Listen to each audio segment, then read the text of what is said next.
Well, hello there, children of the night, and welcome to Tarot Nights the Hanged Empress. This week is the collective quarter, and this is just kind of us all coming together as spirits to talk about how things are going for us and to come together a little bit more in unison. During the full moon and new moon, we break off into our own little groups of, ideal tools that we want to look into, I guess. And Quarter Collective is just for us to come together, do a fun little tarot. This week we're going through Libra,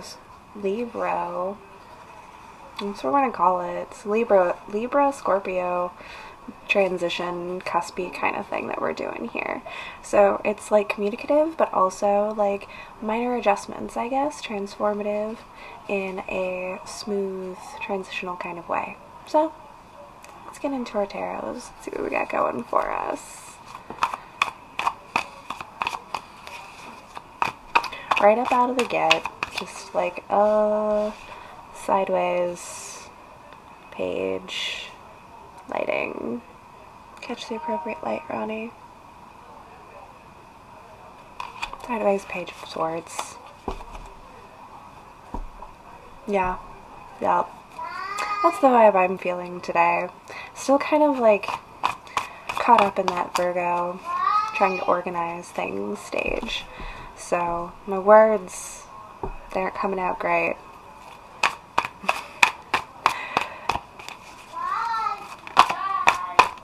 It could be a collective sign of a sharpened tongue or just a clumsy one. Certainly in my case, very clumsy. But the Page of Swords can have a very sharp tongue. This is true.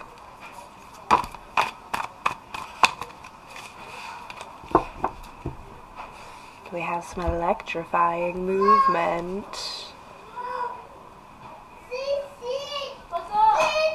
with the World on the top of the deck.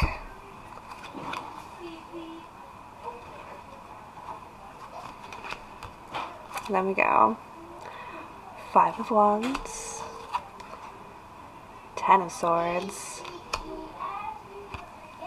and the 5 of Swords. So, very quickly, we have coming in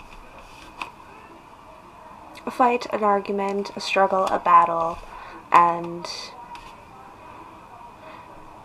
very quickly it will be over and it will be dead. And these 10 swords will dissipate almost immediately into being reduced in half. 5 swords, as someone just walks up out of this drama situation that we have here. It's a mini cycle. It's a mini cycle that is probably a part of a much bigger cycle, but definitely feeling a lot of this. Alright. Keep into focus here. Just how quickly we stumble into this. Say a stupid thing. You say the wrong thing at the wrong time, and it almost immediately escalates into this blowout. A very quick death, with also a touch of reflection. 10 swords reduced to 5, as someone takes their half of this battle, their half of this fight, and just up and leaves it. I just wanted to do that one more time, so very, very clear here. Because it was very, very clear, very specific even. Now, this might be a very fun and interesting thing because my collective quarters haven't caught on quite as well. Everybody likes to be in their own little group. They're identifying with their tools, and that's fine. What are we without our tools, honestly? But I also really like these little quarter collective check-ins, because it's all of the tools. There is no lines, no borders, no houses here. It's just the spirits going through and experiencing what we're experiencing and talking about how we feel about it as people, not just as tools. I just wanted a little more.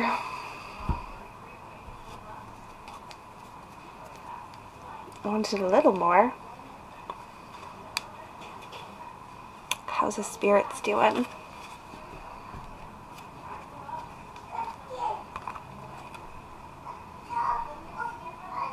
So we're opening up with the Magician and a King of Pentacles, the Star, and a Ten of Pentacles.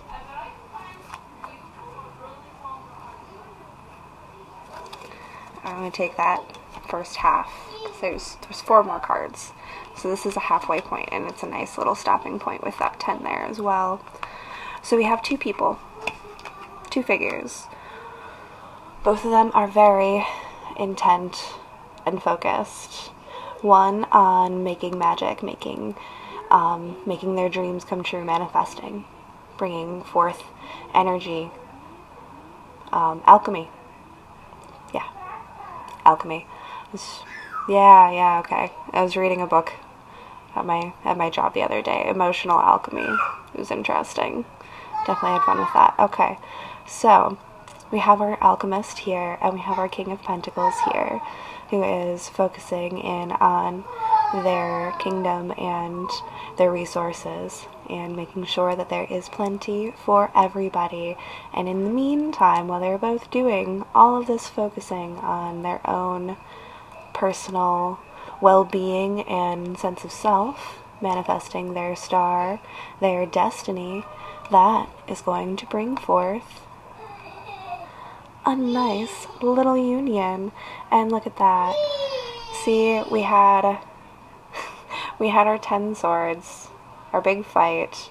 Somebody walked away with their half, with their 5. And somebody and that somebody is either the king or the magician in this situation, who's working very, very hard on their own destiny, where they will get their 10 right back. Skipping all them numbers, all them steps, because we've already done so much work. And I know you've done the work. I know that you have done work with your inner child. I know that you've been doing work with your inner child. You've been doing work in spirit, with your relationship with spirit, the universe, God, learning how to walk in God's will.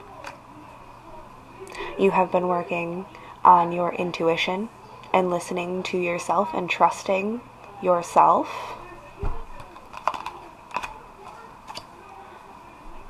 And you have been brave, you have been valiant, you have shown up. You went up into that fight totally ready. It was quick, it was swift, it was over, because even though you were clumsy when you began this whole series of events, you knew what you were doing. You knew where you were going and what you were heading into.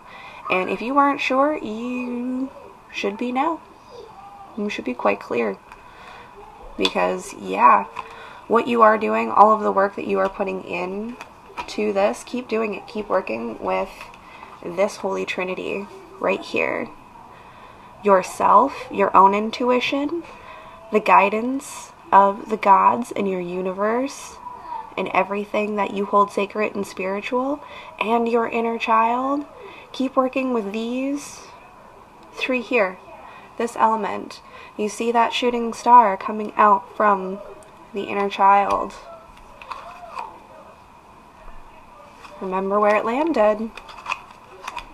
That's where your star landed.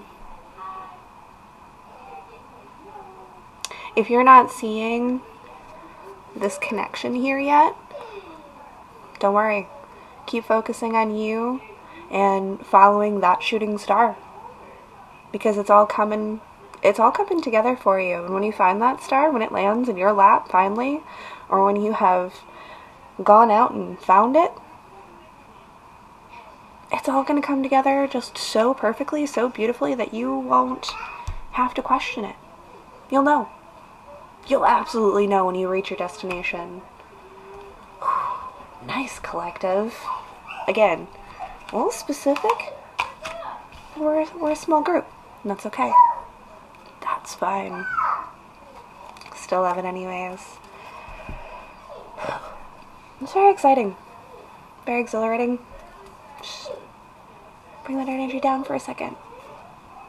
I'm super ready. I do. I feel this night charging energy for sure. Let's go. Let's take it back down now. We know what we're doing. I feel like we got a lot, we got enough. We got what we needed here. So let's go into our moon oracle. Trust. Egg moon. I feel like we've done this maybe not as recently as I think.